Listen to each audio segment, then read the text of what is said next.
Hi friends, Manoj Vajpayee హీరోగా నటించిన the family man season 3 ఈరోజు రిలీజ్ అయింది.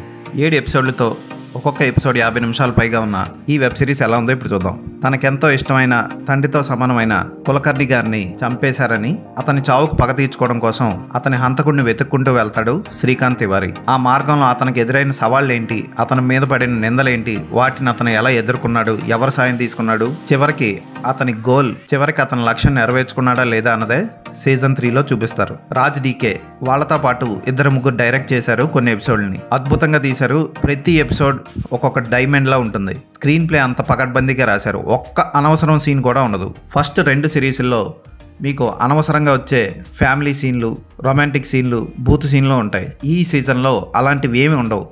చక్క హాలీవుడ్ సినిమా ఒక రేసీ స్క్రీన్ ప్లేతో ఎలా సాగుతుందో అలా సాగుతుంది ఈ సిరీస్. అయితే క్లైమాక్స్ మాత్రం బాహుబలి పార్ట్ 1 రేంజ్లో ముగిసింది.